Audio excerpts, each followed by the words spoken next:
ओम नमः शिवाय। हर हर महादेव। शिव पुराण की रुद्र संहिता के इस अध्याय में हम ब्रह्मा जी की आज्ञा से कुमार का युद्ध के लिए जाना, तारक के साथ उनका भीषण संग्राम और उनके द्वारा तारक का वध, तत्पश्चात देवों द्वारा कुमार का अभिनंदन और स्तवन, कुमार का उन्हें वरदान देकर कैलाश पर जहाँ शिव पार्वती के साथ निवास करने की कथा को सुनेंगे। तब ब्रह्मा जी ने कहा, शंकर सुवन स्वामी कार्तिकेय, तुम तो देवादिदेव हो। पार्वती सुत विष्णु और तारकासुर का यह व्यक्ति शोभा नहीं दे रहा है, क्योंकि विष्णु के हाथों इस तारक की मृत्यु नहीं होगी। यह मुझसे वरदान पाकर अत्यंत बलवान हो गया है। यह मैं बिल्कुल सत्य बात कह रहा हूँ। पार्वती नंदन, तुम्हारे अतिरिक्त इस पापी को मारने वाला दूसरा कोई नहीं है, इसलिए महाप्रभु तुम्हें मेरे कथनानुसार ही करना चाहिए। परंतु तुम शीघ्र ही उस दैत्य का वध करने के लिए तैयार हो जाओ, क्योंकि पार्वती पुत्र तारक का संहार करने के निमित्त ही तुम शंकर से उत्पन्न हुए हो। ब्रह्मा जी कहते हैं, मुने जो मेरा कथन सुनकर शंकर नंदन कुमार कार्तिकेय ठटाकर हंस पड़े और प्रसन्नता पूर्वक बोले, तथास्तु ऐसा ही होगा। तब महान ऐश्वर्यशाली शंकर सोन कुमार तारकासुर के वध का निश्चय करके विमान से उतर पड़े और पैदल हो गए। जिस समय महाबली शिव पुत्र कुमार अपनी अत्यंत चमकीली शक्ति को, जो लपटों से दमकती हुई एक बड़ी उल्का सी जान पड़ती थी, हाथ में लेकर पैदल ही दौड़ पड़े। उस समय उनकी अद्भुत शोभा हो रही थी, उनके मन में तनिक भी व्याकुलता नहीं थी। वे परम प्रचंड और अप्रमेय बलशाली थे। उन षण्मुखों को अपनी ओर आते देखकर तारक सुर श्रेष्ठों से बोला, क्या शत्रुओं का संहार करने वाला कुमार यही है?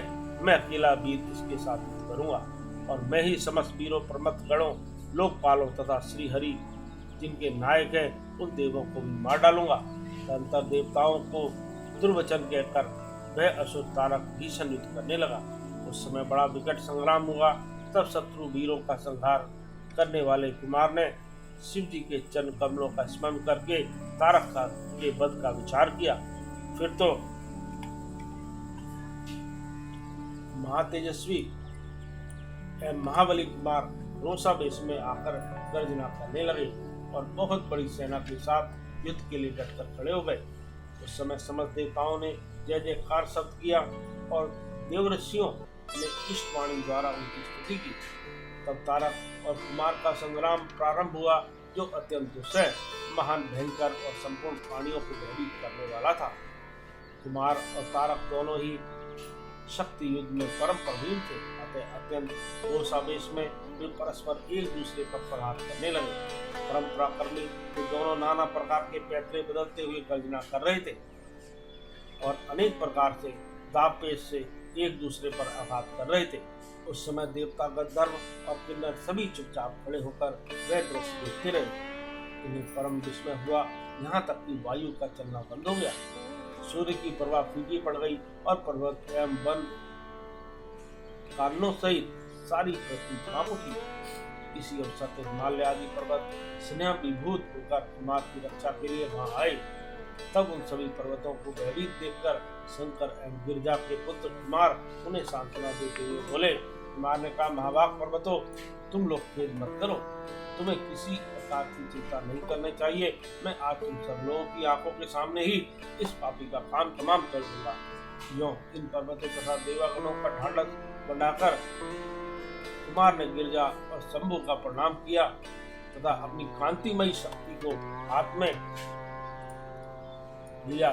शंभु पुत्र कुमार महाबली तथा महान ऐश्वर्यशाली तो थे ही, तब उन्होंने तारक का वध करने की इच्छा से शक्ति हाथ में ली।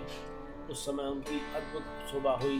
तदंतर शंकर जी के तेज से संपन्न कुमार ने उस शक्ति से तारकासुर पर, जो समस्त लोगों को कष्ट देने वाला था, प्रहार किया। उस शक्ति के आघात से तारकासुर के सभी अंग छिन्न भिन्न हो गए और संपूर्ण असुर गणों का अधिपति वह महावीर सहसा धराशायी हो गया। मुने सबके देखते देखते वही कुमार द्वारा मारे गए तारक के प्राण पखेरु उड़ गए।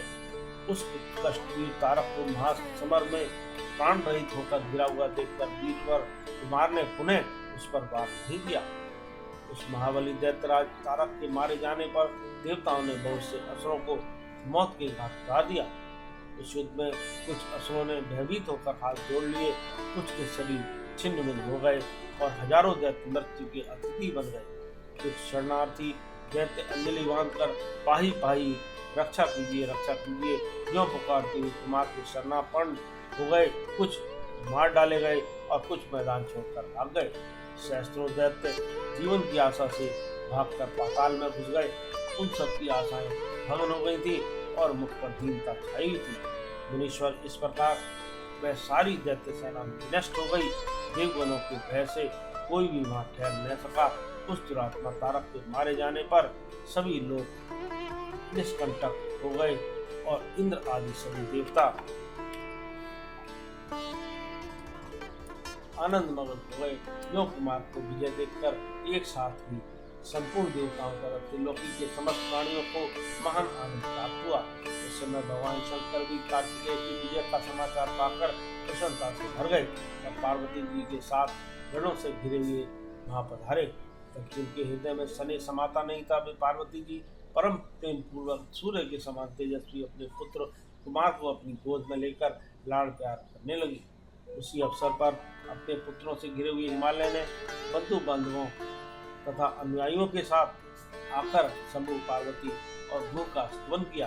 तत्पश्चात संपूर्ण देवगण, मुनि, सिद्ध और चारणों ने शिव नंदन कुमार शंभु और परम प्रसन्न हुई पार्वती की स्तुति की।